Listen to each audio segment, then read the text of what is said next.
Welcome to FO Exclusive. I'm Atul Singh, the founder, CEO, and editor-in-chief. With me is Glenn Carle, a retired CIA officer, the author of The Interrogator, and a fantastic geopolitical analyst. In the next hour, the two of us, the Rajput and the Wasp, will make sense of the three most important developments of the month. In short, we will make sense of the world. For those of you who can't get enough of us here, you should download or go to Spotify, Apple, or Google Podcasts and listen to our podcast called The Dialectic by Fair Observer by the Rajput and the Wasp. And of course, make sure that you subscribe to our YouTube channel. Press the red button. Do not forget. All right, our top three choices for July are political turmoil, all the way from Sri Lanka and the UK to Italy and the US. Number two, extreme weather, which is a product of global warming, or if you want to call it in more polite terms, climate change. And number three, a rapidly emerging new world order, or let's say the post-Cold War order. We see blocks forming, we see a lot of activity on the part not just of Russia, but also China, Iran, Turkey, yada yada. So without further ado, let's crack on. So Sri Lanka, what happened? Well, people are having a pool party in the president's palace. They've stormed the palace, a bit like storming Bastille, except Bastille was a prison where no one of note was there. Now, this is the month of Bastille Day, so it's in keeping with a jolly good tradition. I think they stormed it round about that date, maybe a day before. But the key thing is that Sri Lanka saw massive inflation, partly, of course, because of rising oil prices, partly because they had run unwise economic policies. They were running a big budget deficit. They had run out of foreign exchange reserves. So when the oil prices went up, they didn't have much in the larder, or they didn't have much dry gunpowder to spare. Of course, they were unlucky. At the end of the day, Sri Lanka had been running a current account deficit. It had been importing more than it exported. This meant that it was whittling away reserves, but it was hit particularly hard by COVID. Tourism went down. Then, of course, its agricultural exports suffered because fertilizer costs went up, amongst other things. And when they banned import of fertilizers, chemical fertilizers, then, of course, their agricultural commodity exports, such as tea, just plummeted. And Sri Lanka was there left in an unenviable position with a high current account deficit, with a high budget deficit. And of course, the people were not happy because costs of fuel went up, food went up, medicines went up. Remember, Sri Lanka has the highest per capita GDP in South Asia. And despite the civil war, the horrifically tragic civil war they experienced, it's a prosperous, relatively prosperous economy. So people did not take kindly to this economic collapse, stormed the president's palace. The president flew out of the country, fled via Maldives to Singapore. And now, of course, the country is in complete chaos. It's the economy stupid, as James Carle said a long time ago, apparently to Bill Clinton or someone else. And that still holds true. And Sri Lanka is not the only example. In Italy, Mario Draghi is gone. And Mario Draghi is gone because he was in charge of a coalition government. This is a man who is a star economist. He headed the European Central Bank. He has a reputation for competence. He's a technocrat. He's not your typical Italian politician, and he's gone because members of the coalition pulled the rug from under his feet as prices start going up. They sniffed opportunity. Now Italy's back to good old mafia / 'ndrangheta fight. It's gang wars again. all the populists are going to fight to get to power. The Eurozone inflation has reached a record 8%. The spreads between Italian 10-year bonds. Private sector group democracy. Sorry? It's private sector group democracy. That's what's going on in Italy. You're so negative. Yes, and Italy's crisis is problematic not just for Italy but for Europe. If the Italian economy tanks, I've said it repeatedly for many years, it cannot be bailed out. It is too big to fail, and it is too big to save. It's not Greece, an economy which has a GDP of over $2 trillion or 2 trillion euros, cannot be saved by Germany. And German voters and Dutch voters and voters in other Northern European countries simply won't vote for an Italian bailout. So Italy represents a big danger, not just to Italy, which lurches from political crisis to political crisis quite often, but now it represents a danger to the entire EU. And of course, the UK, and the land where Glenn's ancestors arrived in the US on the Mayflower. The UK is going through a most terrific political crisis. David Cameron had to resign after the Brexit referendum. Theresa May was defenestrated by her party because she didn't seem a vote winner. And then, of course, in came Boris Johnson, the man the boy who wanted to be world king. And he did achieve a historic victory. He smashed the red wall in the north of Labour, but Partygate and an incessant drip of scandal, a reputation for lying, but most importantly, the cost of living crisis and the loss of 2 by-elections did him in. The Tory party has long been a party of regicide. Unlike the Labour Party, they don't keep their leader on for too long if he is deemed not a vote winner. So bish bash bosh, Boris's friends, or I don't know if he has friends, but certainly people in his team tell me that Rishi Sunak, the snake, stabbed Boris in the back. And of course, Sunak was joined by a number of other treacherous bastards, their words. And now, of course, poor Boris, valiant Boris, has to go backstabbed by his own courtiers. And now, of course, Britain faces Sunak, who says he'll raise taxes, he's not going to pass on debt to future generations. And Liz, I'm forgetting her name, Liz Bodes, pardon me? Truss. Liz Truss, sorry, I blanked, I shouldn't blank. Liz Truss, not necessarily known to be the sharpest. Memorable people. Sorry? She is not necessarily the most memorable of people. She's certainly not the most memorable of people, and she's not regarded as the sharpest knife in the drawer. Someone who worked for her said she's very hardworking and has plenty of low cunning, but very little high intelligence, which is a rather damning comment. But Liz and Sunak, so the competition now, in the words of one wag, is Sunak the snake and Truss the stupid. So there we go. We've rounded up Sri Lanka, Italy, and the UK, and of course now, since we are getting on to the US, it's who better to take on the baton than a man whose family first set off the great American experiment. Great experiment, that's right.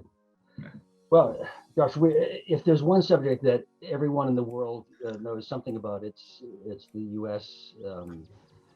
System and current events, because the U.S. even now remains the big boy in the corner of the block, or whatever description you wish to give. The 800-pound gorilla is the term often used. But gorillas are not indigenous, so we'd have to find something more, a better metaphor. But we can work on that later.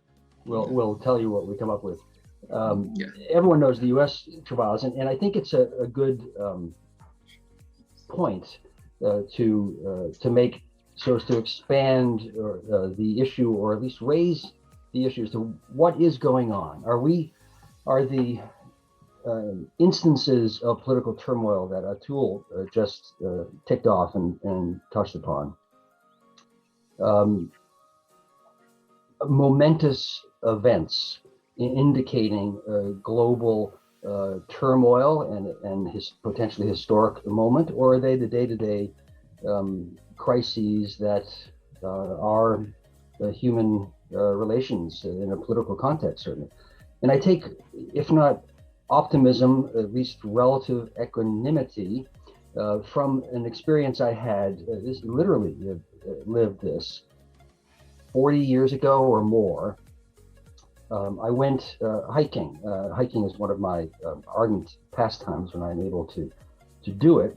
Not walking in the woods, but truly hiking, for leaving civilization with a backpack and so on. So I went hiking for 10 days in the White Mountains of New Hampshire and then Maine, which is about 200 kilometers or 250 kilometers starting, 250 kilometers north of Boston.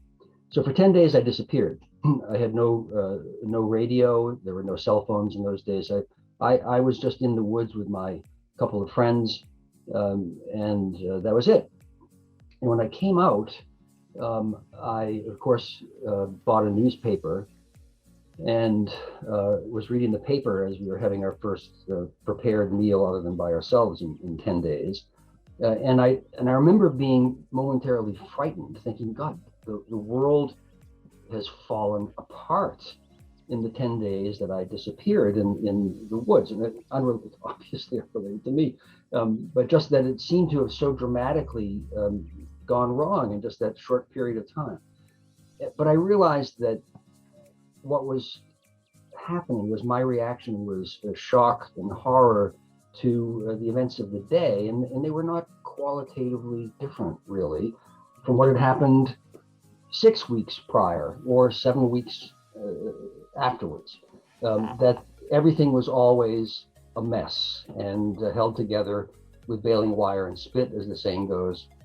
And so there was just sort of the daily churning chaos of normal, quote, life. So I wonder if that is the case. But I think the answer now, with the instances that Atul touched on, but I think the answer actually is that is incorrect. That being, it's just assuming these things, taking these things to be more of the same turmoil. And I think we are living a moment that seems to be shaping up to be similar to what the world experienced in 1989, we'll say, or the world did in 1848. There are several periods when there are global phenomena that affect the way humans manage to organize themselves and create chaos in the respective political entities. And that seems to be the case, which will lead us in a few minutes to one of the other topics we'll talk about, which is global warming or climate change. And I reject the use of the term climate change. I'm not running for office. I don't have to please my opponents at all. And climate change is a euphemism to try to win at least the acquiescence of those who are basically deniers. And the fact is that the Earth is warming, and so it should be called by its proper term, which is a global warming existential crisis. But okay, so I could iterate, I could detail all sorts of the specific events for the United States to illustrate the points that Atul made with regard to Sri Lanka, Italy, UK. We could cite the US, we could cite states in the Middle East, Turkey, eastern end of the Middle East. Almost randomly choose a state, and there will be similar socio-political, economic phenomena and stresses occurring. The ones we have mentioned are governments that have momentarily fallen. There are specific proximate explanations for it, but the larger trend, I think, is the larger issue, and that gets to the effects we'll talk about in a moment on economies and on societies from global warming, primarily global warming, but not only, and then human actions which lead to political stresses too, such as invading a sovereign country, Ukraine, and the fallout from that, or even more structural dynamic changes, as we're all aware of, the rise of China, even if they were all simply the Dalai Lama proclaiming the leadership there, proclaiming peace and taking no assertive political action. The very fact of their growing economic capability and size would alter the world. And we have more aggressive, ambitious, and politically focused leaders in China than the Dalai Lama. So the world is undergoing historic stresses. So yes, political turmoil, the causes are fundamental. We know this. What can we do about it, really? And there, I am quite pessimistic, really. We almost have no agency as individuals or even as political systems to do a lot to change these deep stresses, at least in any immediate time framework. Long term, we can, but it's like a metaphor I've given in other talks. You know, if you try to change course, you might be able to change it only 1 degree, and that doesn't seem to move anything at all, except cumulatively, you know, over a period of time, you'll be hundreds of kilometers from where you would otherwise have been. So we do have that potential capability, but for the moment, we are living in these huge bits of turmoil, with the UK committing suicide, Italy continuing its incoherence, Sri Lanka, okay, relative to its regional partners, perhaps being successful, but I think dealing with the issues of development and fundamentally in the same degree of stress that developing countries have elsewhere, and they just had bad luck, I suppose, in having yet again destruction from graft and avarice by their leaders and incompetence. But I see this almost as a 1948 moment. I always say, and I wrote an article recently on Sultan Erdogan basically driving Turkey into the ground. Erdonomics simply doesn't make sense. And this is a very clever man. Both Glenn and I were saying that Erdogan is a brilliant man when it comes to handling geopolitics. He's a great negotiator. He can really use leverage. But when it comes to economics, holding interest rates low and unleashing inflation and currency depreciation doesn't make sense. And we wondered whether it is because he's an Islamist. And this is what a Turkish friend of ours or mine told me, is that his Islamism makes him very ideological about interest rates, because interest rates, of course, are prohibited both in Christianity and Islam. But the point I made in that article was that revolutions, and of course elections, but more importantly, revolutions depend on the price of bread. You could say revolutions depend on the price of rice if you're in China, but that is something which is an unwritten law of politics. I mean, people say politics, political science. I don't buy the fact it's a science, but that is the closest to a law of human society generally that you find in recent times. And I think all these democracies have electorates and citizens who have an expectation that at least they will get bread or rice. That is the unwritten social contract. And Amartya Sen's work has found that you don't get famine in democracies. You get lots of other problems. You get maybe chronic corruption. You get disintegration of society into identity politics and interest groups, something that the US is seeing in a dramatic fashion. but you don't generally get starving people. And as the cost of fuel rises with the Russia-Ukraine war, and of course fuel is a big input in food, and of course Russia and Ukraine are big food exporters, as the cost of food rises, as the costs of various commodities rise, unrest is inevitable. And the stresses that have built up over many years in the new globalized world, with extreme inequality, where those with capital appropriating most of the benefits of this new economic system, they're all being laid bare.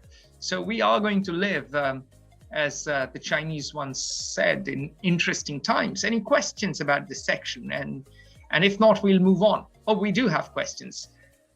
Does it make bad economics make for good politics? In the short run, Mudit Jain's question, in the short run, yes, sir. I'm sorry, sometimes. Question. Can you say that again? Does it mean bad economics makes for good politics? So in the short run, sometimes yes, because you can offer freebies, subsidies, goodies. But in the long run, no, because you destroy the long-term basis of your economy.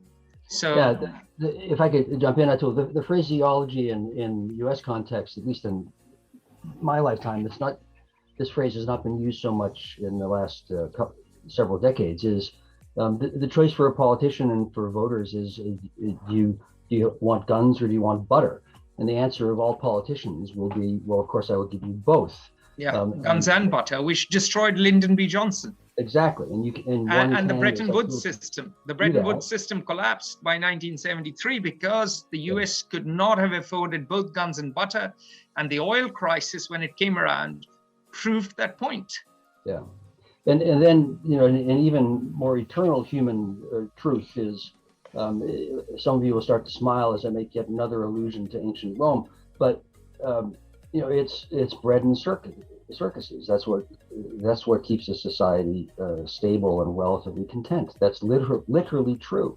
And Rome's leaders found, with a vast proletariat, before the term existed, that couldn't survive without assistance. There was not sufficient work, and pay was too low. The slave economy had driven wages down below subsistence. To keep the political system relatively stable, the state provided literally bread and then entertainments, diversions. There was the Colosseum in Rome. There's American football in the United States, and I'm not being facetious. And there's the Colosseum in Oakland too. Yes, well, yeah. The only true Colosseum in North America, I will state, being a snob, is the Harvard Stadium, because it is literally one stadium in circumference, which is the Greek unit of measure. It's the only one that is actually a stadium. Excellent. There speaks a Harvard man. But it also the cement is also falling off of its facade, but that's another issue. Despite the endowment, that's surprising. Despite the world's biggest endowment. All of us, every one of you whom I do not know, could do a better job, and here I'm going to get sued for libel, could do a better job than the endowment fund, which is this corporation. Tremendous number of people paid a huge amount of money to invest Harvard's endowment, which is the third largest private institution in the world, wealthiest, after one, the Catholic Church, and two, the Mormon Church. Then it's Harvard University, with over $53 billion, I think, in endowment. And they go through these all sorts of derivative investments and all this sort of stuff. And, you could take the proverbial monkey, throw the darts at the New York Times Stock Exchange page, if one ever were to see a physical newspaper again, and literally, this has been done over and over empirically, outperform any professional, quote, financial investor. I'm probably insulting some of our colleagues listening here, but Harvard, the endowment fund, has lost huge amounts of money, which is not why we are here to talk today, but is profoundly irritating and unnecessary. As are all of these political acts of stupidity that we are talking about. So the deeper point. Yeah, so it's very quickly there. It is these stresses, the fact that Harvard has $53 billion in its corpus, while community colleges are struggling, and public schools across America are struggling. Teachers are underpaid, overworked. It is because of these stresses. 1/4 of the U.S. population apparently goes to sleep hungry. Yeah. So it is because of these stresses building up over the years and unaddressed by politicians and policymakers, and not just political policymakers, but also economic policymakers, that we are seeing this supply shock from the Russia-Ukraine war have such a massively disproportionate effect across the world. Yes, to put it very concisely, the deeper forces that are leading to all of these specific crises that Atul iterated and that we've been talking about are bread, circuses, and the concentration of wealth, which is, this recurs in societies throughout the history of human civilization. When from the time that urbanization began 10,000 years, and agriculture 10,000 years ago, and that is in almost every society, everywhere in the world, at every period of history. If people struggle to have water and food, they will become politically restive. And when wealth concentrates past a certain level, the people, the vast majority, literally are at or below subsistence level. They will become restive. And then there are other significant factors, but that's fundamentally the issue that the Ukraine war has served as the catalyst to a crisis, for which is served as a catalyst for a crisis because of the deeper underlying stresses that we'll talk about in the next section of changing global economic environmental conditions. And speaking of stresses, there's one more stress which has added to the war, and that is extreme weather.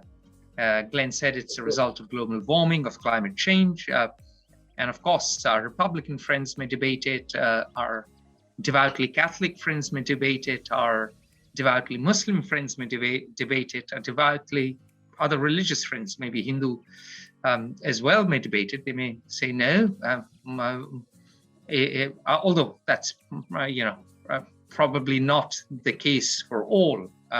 But the key thing here is that if you look across the map, in June, the Middle East and South Asia saw record temperatures. In July, the US, the EU, and China have seen record temperatures. This month has been the month of the US going through heat wave and drought, Europe going through wildfires, China announcing an alert, a red alert about extreme heat in many cities. And if that wasn't enough, Pakistan has just had flash floods. They have followed the extreme heat wave of June. Karachi, as I speak, is waterlogged. There is no power. Property stands damaged. Hundreds are injured, if not thousands. And over 310 have been estimated dead so far. In the decade from 2008 to 2018, Pakistan has lost an estimated 10,000 lives due to environmental disasters and $4 billion of financial losses. Now, this is a country which is currently with a begging bowl in front of the International Monetary Fund. It's voted out Imran Khan, another result of that political instability. The coalition, there was a vote in parliament, he's voted out. Now, of course, his allies back in Punjab. There's a ragtag coalition of previously sworn enemies sitting together. On the one hand, you have the extraordinarily corrupt Bhutto family, Bilawal Bhutto, who speaks Urdu in an English accent. And on the other hand, you have the Sharif family. And of course, Glenn knows the Bhutto family in more intimate detail than me, because Apparently, he met them at Harvard and knows a salacious tale or two about them, which shall go unspoken. But the point is that you have politics makes strange bedfellows. In Pakistan, they are extraordinarily strange. Having said that, now you have this added stress of record rain. Pakistan has experienced more rain, as per some reports, in a day than it did in a month, and more is forecast. And a country already on its knees could be hit on the back, and this is the case for many a vulnerable society. In fact, the worst effects of extreme weather are not hitting Europe, or they're not hitting the US even. They're all hitting countries like Mozambique, Zimbabwe, and the Bahamas. This is not me, by the way. This is the Global Climate Risk Index 2021. We know that Puerto Rico, Myanmar, Haiti, all of these countries are the most affected by extreme weather events. From 2000 to 2019, nearly 500,000 people have lost their lives. There have been 11,000 extreme weather events, and losses have been an estimated $2.56 trillion. Now, there might be, shall we say, estimation on the higher side. That is obviously possible because it's a climate risk index. Probably they want to hammer the gravity of the problem. But whenever I travel, and I travel quite a bit, whether it is India, whether it is Europe, whether it is here, and you speak to farmers in particular, or even better, you speak to herdsmen, the pastoralists, the shepherds, whether it is the Himalayas, they all say, we've not experienced this before. Something fundamental is changing everywhere. And I think the warning signs are tremendous and in fact alarming. And as per some, it's too late to course correct. Now, I don't want to sound doom and gloom Cassandra, and I don't want to get down the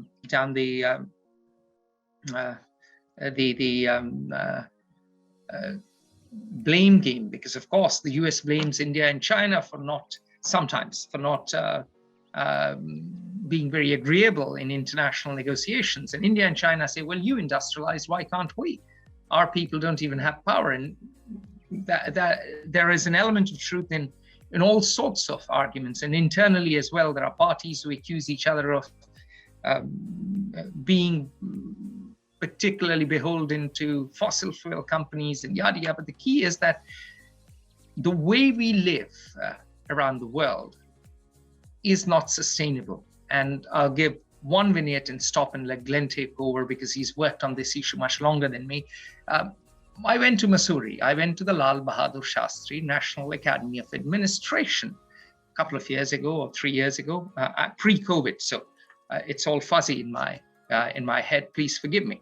I was a guest of Sanjeev Chopra, one of our leading intellectuals and best administrators, a member of who retired as a member of the Indian Administrative Service, the heaven-born elite that runs India. And what struck me as the car that picked me up from the airport and took me to Missouri was all these rivulets, all these gurgling streams that I knew because I did a lot of hiking and I did some mountaineering, and I love the mountains, were full of plastic. And a very dear friend, Satyaprakash Negi, has written an article talking about the dangers of plastic in the Himalayas, that they clog rivers, they can cause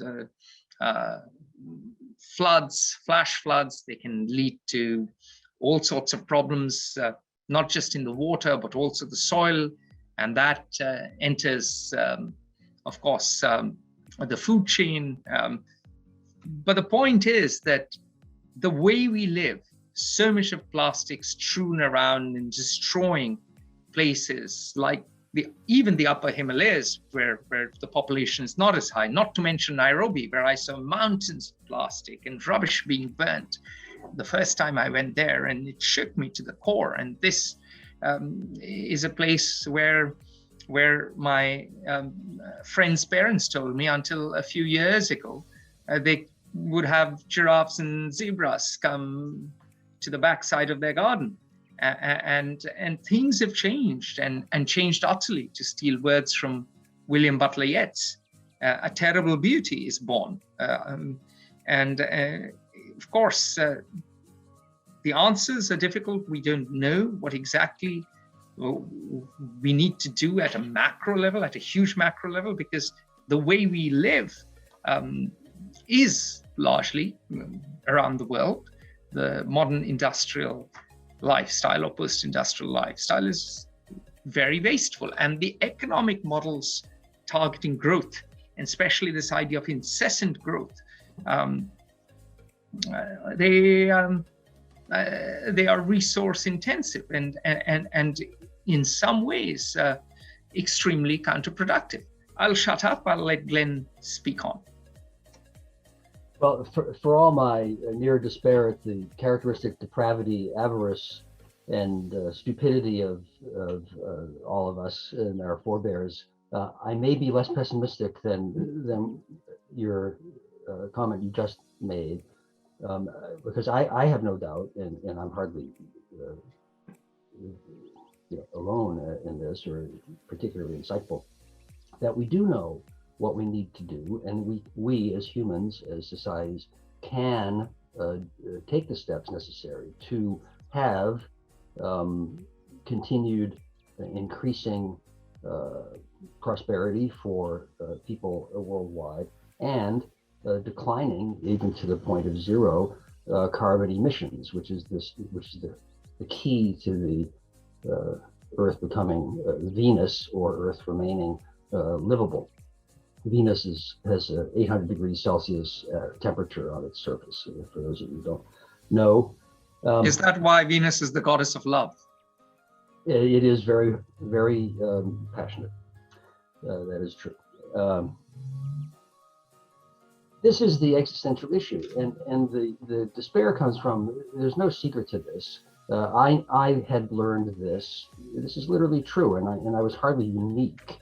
I learned this as a 12-year-old in 1968. I became seized with environmental issues from that point on, for reasons which I won't bother you with right now.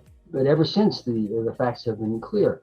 I think I mentioned in an earlier talk, it's something I allude to frequently because it's so outrageous, significant, telling, and disheartening, that 25 years ago, that's literally the case, and it may have been before then, but I know firsthand, 25 years ago, the foreign policy, national security, intelligence establishments of the United States, in our regular assessments of threats to the United States, issues of significance globally, blah, blah, blah, always were putting global warming at the top of even geopolitical concerns.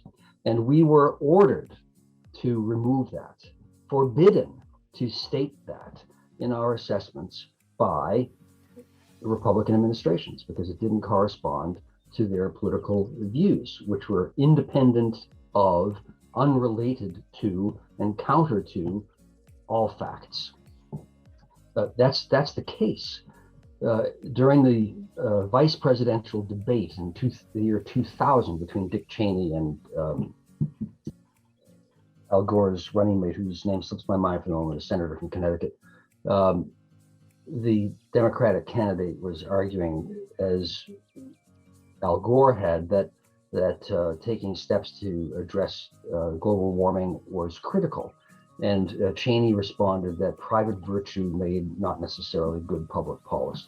He got a laugh, and that was dismissed. And then on they went, talking about how to support fossil fuel extraction. So there's no secret to what's going on. My local newspaper, the Boston Globe, which is owned by the New York Times, printed yesterday. And this is one example of an infinite number which all of you have seen an infinite number of times, similar points being made.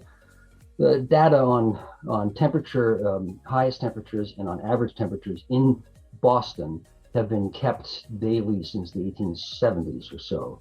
And when you look at the trend line, it is very clear. The Industrial Revolution started, you can debate, mid 1750 or 1800, depending on how you want to define it. So this goes from 2 generations after that. And in the US, it started really in the 1830s in full form. And the trend consists, without break, is of increasing temperatures and increasing max. You can, on and on and on. I could fill volumes as many have with data. But Glenn, I get it, but are people going to, it's a supply side and a demand side issue. What is the supply side?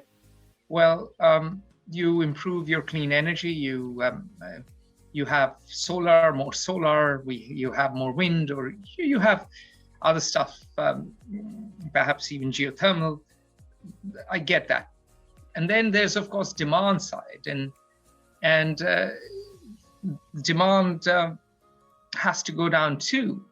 And you walk around the US and you see the wasteful use of energy. And this is regardless of what people's political beliefs are. I've gone to plenty of Democratic counties and they're extraordinarily wasteful. Big homes, full blast on AC, shops you go to, you're shivering in summer. In winter, the heating is just turned on a bit. Poor insulation.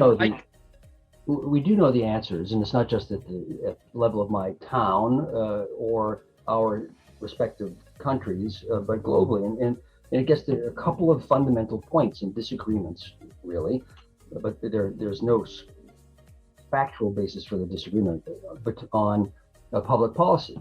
And you have the tragedy of the commons, which is the point you've been touching upon, and it's a critical one, which is, of course, Brazil and Sri Lanka and Bolivia and everybody wishes to develop the same level of independent agency, freedom, economic development as the most developed states. But if what happens, however, if one does not regulate the common areas of activity and that can provide wealth, be it the sea or a field, then each person maximizes his or her own individual benefit, and the costs are externalized in a commonly held area such as the ocean, and no one pays for the cost or suffers any consequence. The solution is also clear. That's an economic. It's not an economic. It's a law of human behavior. We maximize benefit to ourselves if we can. That's what people do. There are saints because they are so extraordinary and atypical of human nature. The solution is also clear, and that is that one can, as a society, as a group, agree to regulate behavior, and in a way that adduces to a shared benefit, the common good. But if one doesn't do that, then we are doomed. We become like the Anasazi, the cliff dwellers, a prosperous society in the southwest of what's now the United States that disappeared because of global climate change and overproduction, exploitation of the resources that they had at hand. And they no longer exist. And there are an infinite number of examples like that of civilizations. So you regulate. And if you agree to regulate, then you can improve. And if you don't, as we have not, what then happens is that Sri Lanka's government goes into chaos, and the UK becomes a laughingstock and starts to collapse, and Italy continues its incoherence, and the United States has decades of systemic increasing stress and polarization and paralysis, leading to a decline in living standards at the very least. But the solutions are clear, and that's why this month's issues are political turmoil and the causes, and global warming, which is the cause, caused, clearly proven by human behavior, which can be mitigated, but because of our selfishness, depravity, stupidity, and avarice, we have so far been incapable of doing. All right. Now that we have stresses in many societies, and we have strains both social and political, as well as both environmental and social, we are seeing arguably that reflected, particularly this month in certain developments, a rapidly emerging new world order. New as in we've overused that word. I would call it the post-Cold War order. And what do we mean by that? Well, there are blocs forming and reforming. Vladimir Putin was in Iran, and he was having some sort of a honeymoon with the supreme leader of Iran, a bearded fellow, magnificently attired in fantastic robes and some sort of a turban. And of course, none other than Sultan Recep Tayyip Erdogan, who was there to confabulate with his dear friend. And of course, Putin congratulated Erdogan for being an honest broker, yada yada. And it was all a jolly good love fest. But this is indicative of something brewing. Of course, China is up in arms about Speaker Nancy Pelosi's planned visit to Taiwan. They've had the Indonesian president visit, of course, Beijing. So they are making their own moves. And they've also moved in the Indo-Pacific, as we covered a few months ago, by having a deal with Solomon Islands. So there are moves and counter moves in the Pacific, in the Mediterranean, in of course the Gulf, the Middle East. We saw, for instance, Biden's humiliating visit to Saudi Arabia, where he had to visit someone who he had vowed to ostracize and convert Saudi Arabia into a pariah state. So we are seeing an extraordinary period of tectonic plates shifting, and perhaps they were always shifting, but now they are moving much faster. Glenn, over to you, because you have a lot to say on this. Yeah, I think here I'll be a Marxist for a moment, and what we'll now talk about, in some ways, one could argue, is the superstructure of human activity and political organization that we've talked about, which is on the surface of these deeper trends, which are sociological and derived from literally environmental phenomena driven by human activity. But here we're touching on the more typical concerns of strategic thinkers and people interested in issues beyond their own homes. And most pundits, I think, and I'll put Atul and myself in that category, have talked recently about the emerging new de facto organization of the international system. I hesitate to say system because that implies something coherent almost. And I guess it's coherent, but not by design. And that, what has surprised me, however, is that it does seem to me, and I think to Atul, but Atul will speak for himself, that since Russia's invasion of Ukraine, that seems to be proving a catalyst to the rapid development or sorting out of the post world order into renewed blocks, which there again, I'll tout the intelligence community's horns. This is one of the likely scenarios forecast 20 years ago by the US intelligence community about how things would shake out, that you would have what Russia and China clearly were pushing for, which is at the least regional spheres of influence, if not the destruction of the global normative world order. You can have the two simultaneously, normative world order and blocks imperfectly, or the destruction of the normative order and blocks. And that remains to be seen which of those two scenarios obtains or emerges.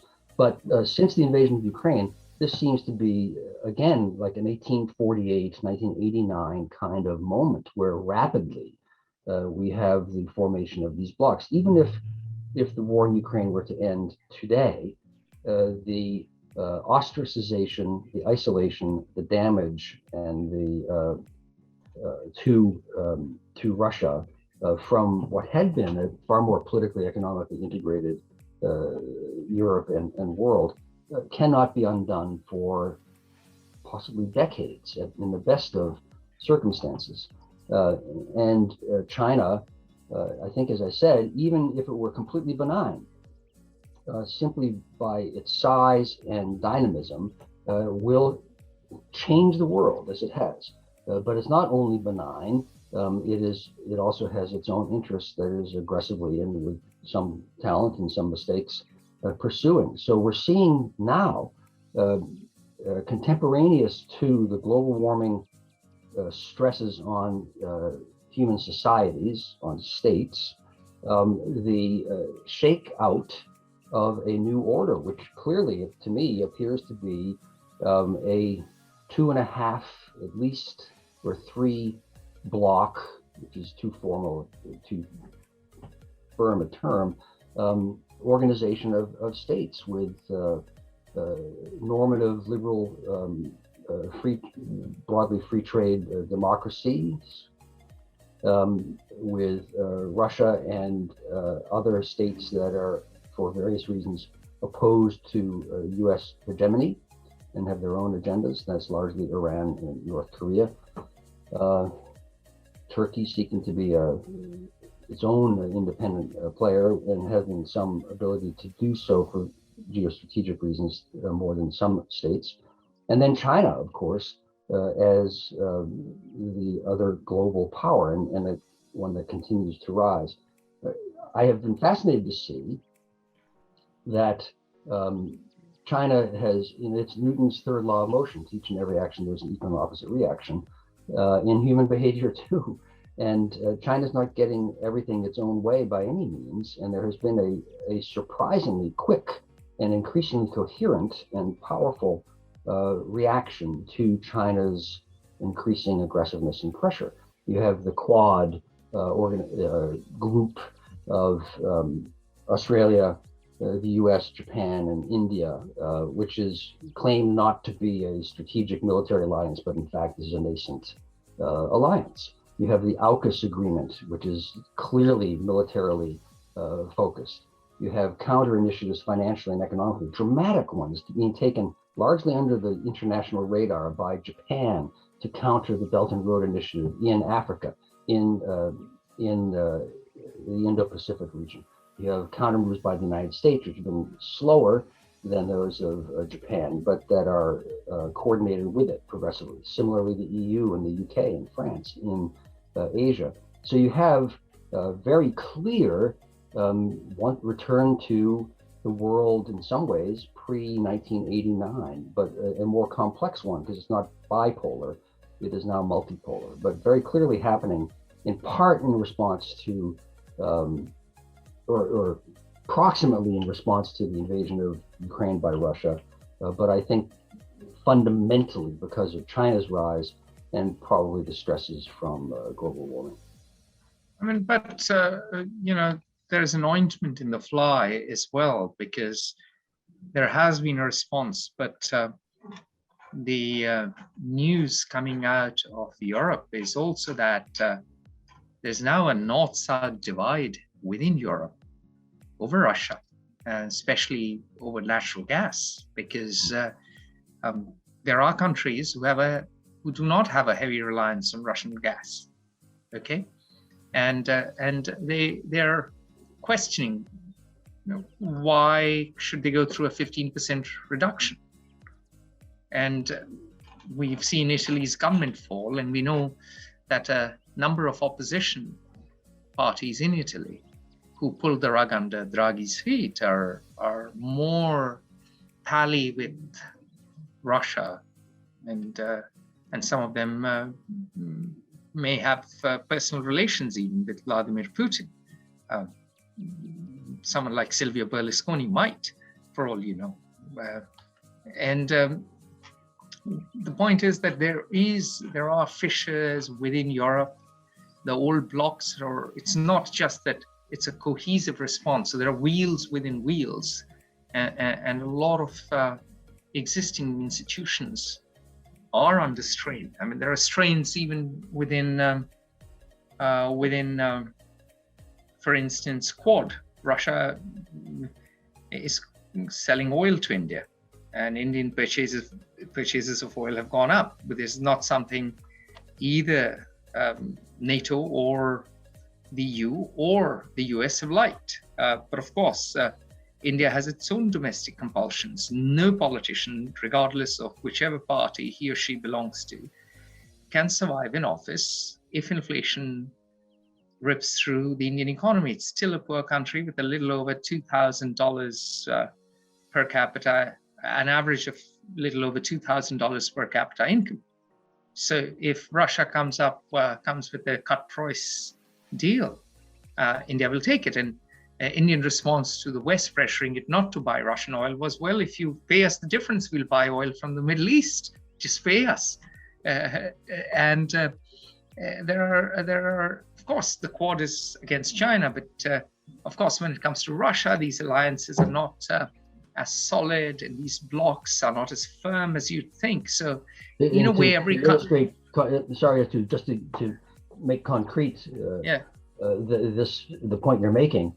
Prior to Russia's invasion of Ukraine, India purchased 100,000 barrels of oil per day from Russia. And a month ago, India was purchasing more than 1 million barrels of oil per day from Russia. So it's literally an order of magnitude more.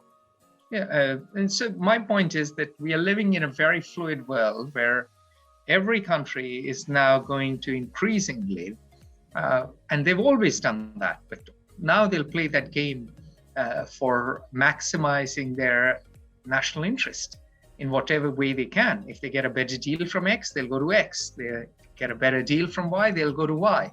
So the era of the stable marriage is over. The age of infidelity has begun. Well, I don't know if it's begun. I think maybe. Or extreme infidelity has begun. Come on. But anyway, I try not to be a progressively old, angry person. This is so stereotypical and it's caricature almost. And I really don't. You're in good humor. You're not at all angry. And I don't want to be like one of the stereotypical people who says, well, when I was a child, we had to walk to school uphill going and coming home, and this sort of nonsense.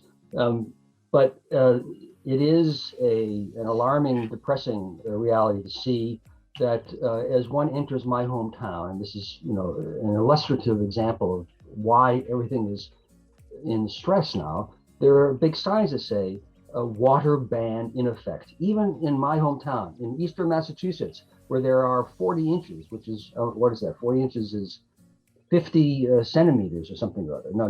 It's 100 centimeters, 80 centimeters of rain per year on average. There's a drought. There's a national drought here.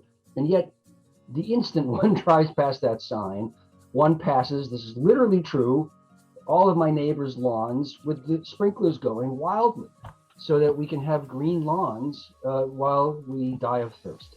This is not a heartening experience to have, but this self-interest drive, which is instinctive, explains why we're dealing with the stresses we are right now. Okay, so you're talking that we have entered the age of private splendor and public squalor, and the Romans warned against it repeatedly, as did many others. Caesar tried to fix it, and he was eviscerated as a result. Oh, with rough and ready tools. He dispensed with that tiny inconvenient system of governance, democracy. That's right. Okay, come on.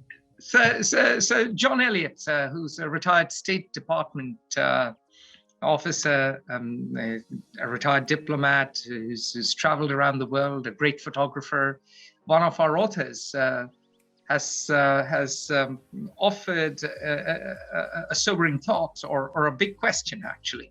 The combination of global climate change, dire hunger from food, resource shortages, increasing political and social impact of fascist, authoritarian and totalitarian groups, and the easy merit in most countries, easy access in most countries to the most lethal arms, is clearly edging our planet to dystopia. I hear you say you're not a Cassandra, but do you see this trend of self-destruction as part of a short-term cycle, or of just a few decades, or an inevitable epochal transition? Now, here's my quick response. I'll let Glenn answer that. I think human beings have an ability to reform when in crisis. I think human beings so far haven't gone extinct. Who knows? We won't go extinct. Maybe we'll all have nuclear war and then achieve what the Indians call nirvana, salvation. We'll all be liberated from the cycle of birth and death, perhaps. But my feeling, my instinct, and my analysis is that when you get to a crisis, reform happens. Look, by many metrics, today we are living in possibly the best time ever in history. People are living longer, people are taller, people are better fed, people are not, I'm not saying people are not, there are lots of people who are, but fewer people are worried about starvation and famine and dying of thirst than in some ways ever before. That is true, but what has also happened is that over the years, we have challenges as to how do we find employment or gainful employment for everyone, especially given machines, industrialization, especially given, of course, now lots of new developments which are fashionably called machine learning, artificial intelligence, yada yada, but basically all this automation. How do we find jobs for people? How do we make sure that we live in a more egalitarian society? How do we avoid oligopolies, which the US has been reduced to? Competition law has been weakened so much that every sector now has oligopolies. So there are lots of systemic challenges. And of course, Peter points out that we've made a virtue out of selfishness. The economic system has made a virtue out of selfishness. And to some degree, that is true. The greed is good speech of Michael Douglas in Wall Street probably sums it up. And that is particularly in evidence in places like China, where there is no regard to rules because they are the new converts. They are new to the markets after the excesses of the Cultural Revolution and the Great Leap Forward. So they have experienced a complete destruction of virtue in some ways. And of course, many other emerging economies are pretty bare-knuckled, Nigeria, Kenya, etc. But having said that, I take the view that if, and I'll have to take the optimistic view here, if women could get the vote in 1920, and if we could have independence for the colonies after 1945, and of course, I come from India, which got its independence in 1947, and of course it came along with partition. And we have in the audience Ishtiaq Ahmed, the top scholar of the partition and a biographer of Jinnah. Yes, it was a tragedy, but these countries are independent now, and I think if we could make a lot of progress around the world in terms of political rights and economic well-being and health and longevity, I think after a few decades of a rumpy roller coaster ride, we might just be in for the broad sunlit uplands, as Churchill once said, and of course, and Boris Johnson always parrots. And we'll all be drinking Pimm's on the mountaintop overlooking the wonderful valley at our feet. Bringing Boris Johnson into any discussion takes us into the circus, and so we should all be happy, I suppose. But okay, Yeah, I think Mr. Elliott raises sort of one of the key questions, and I'll